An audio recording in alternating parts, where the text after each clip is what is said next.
Welcome to the Fate of Ukraine channel. During the address of the Russian leader Putin to the nation, the expressions of the participants in the hall while listening to Putin became the agenda.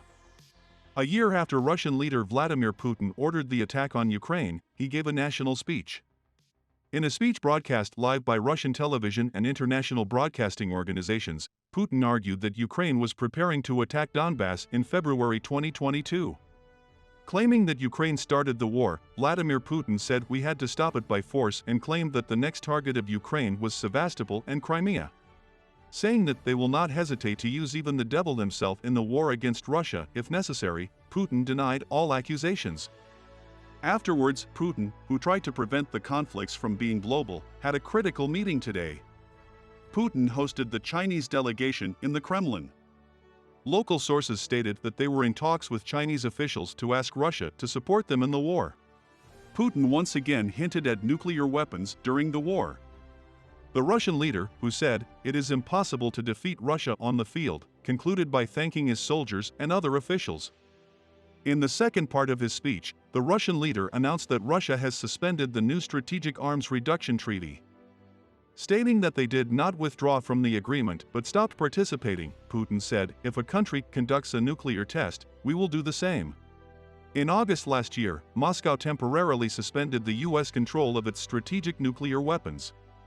The New START agreement, which is the continuation of the Strategic Arms Reduction Agreements that the USA signed with the Soviet Union in 1991 and with the Russian Federation in 1993, is the last nuclear agreement in effect between Washington and Moscow. The treaty, aimed at preventing a nuclear war, restricts long-range nuclear warheads and missiles. The agreement limits the strategic nuclear warheads to be placed by the USA and Russia, the world's two largest nuclear powers, to 1550 for each country. The 10-year agreement, which entered into force in February 2011, expired on February 5, 2021. Russia and the USA mutually extended the agreement for 5 years. In his address to the nation, Russian President Vladimir announced that they had frozen the START agreement. While the decision taken is on the agenda of the world, let's also explain what this decision means. This decision taken by Putin is the toughest international decision he has taken in the last 1 year. Cooperation between Moscow and Washington on this issue was suspended due to the danger of nuclear war. The de facto termination of the START agreement is not expected to lead to the immediate start of a nuclear arms race. However, it is now a known fact that the two sides will no longer control each other nuclearly in the coming days. One of the problems that will arise with the termination of the agreement is transparency.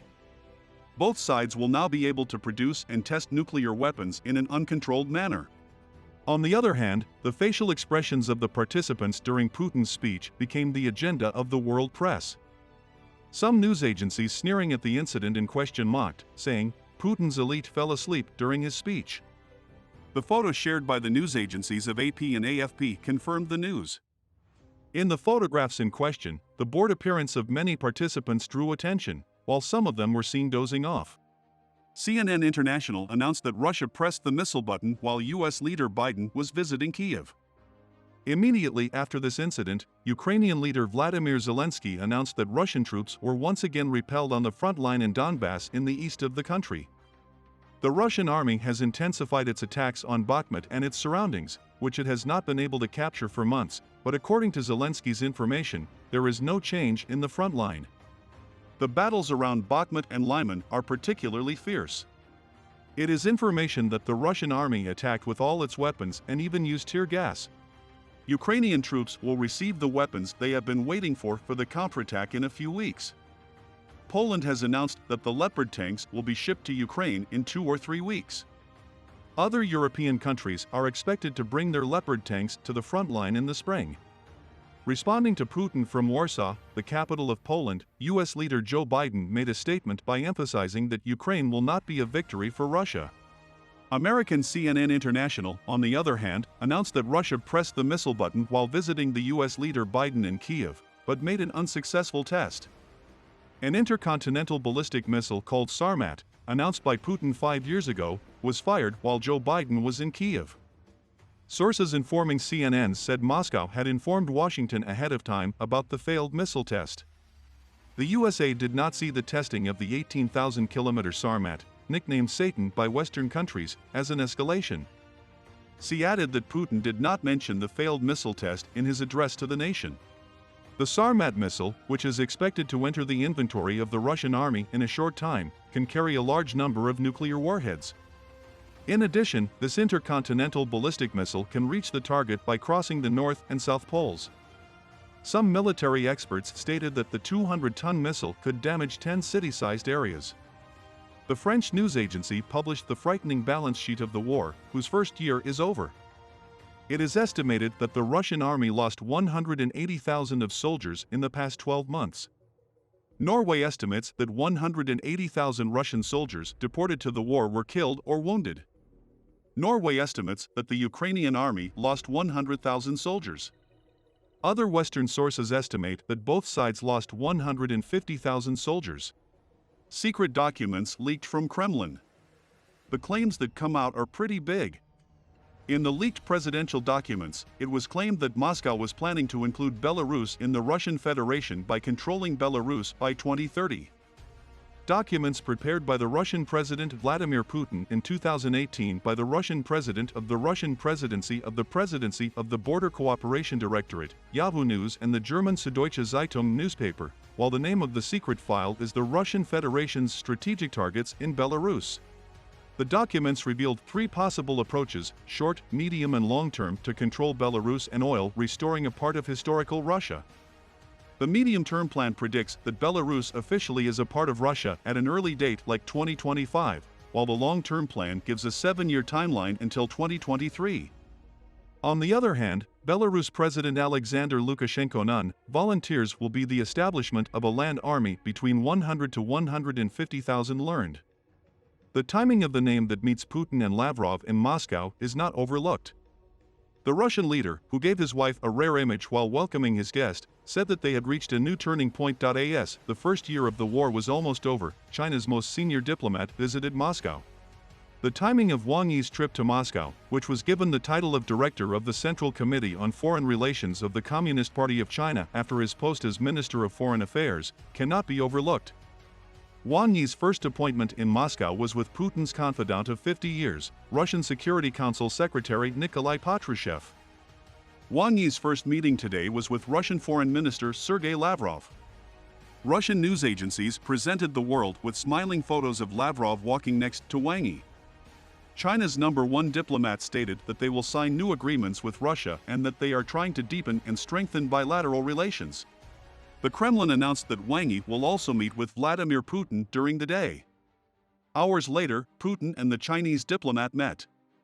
Stating that they are pleased to host Wang Yi in Moscow, Putin emphasized that the relations between Russia and China are developing well. In addition, Russian officials said that they have reached a new milestone in cooperation. Emphasizing that cooperation with China is very important for Russia, Vladimir Putin said that they expect Chinese leader Xi Jinping to visit Moscow. According to Putin, relations between Russia and China play a crucial role in stabilizing the international situation. In the images brought to the screen by Russian televisions from the Kremlin, it did not go unnoticed that Putin welcomed his guest with open arms. Wang Yi, on the other hand, stated that crises affect relations but also create opportunities, and said, "Our relations cannot succumb to the pressure of third countries.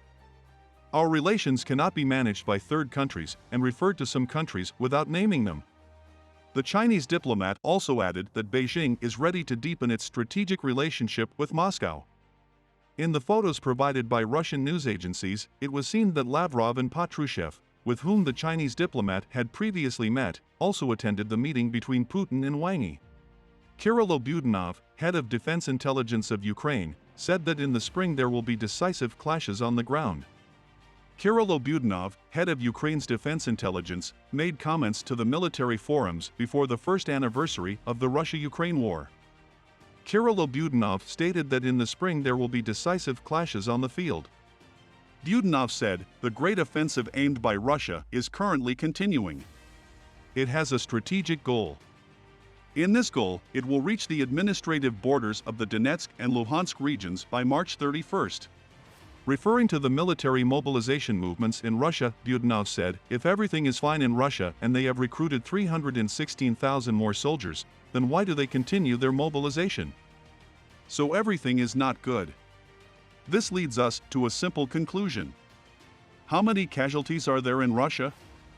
This figure is very high, said Budanov.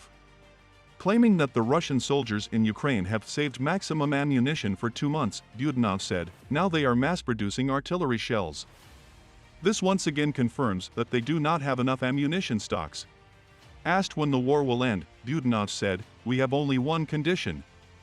Reaching the administrative borders in 1991, everything else we will decide later. We have come to the end of another video. You can like the video to support us. By subscribing, you can easily follow new videos. See you.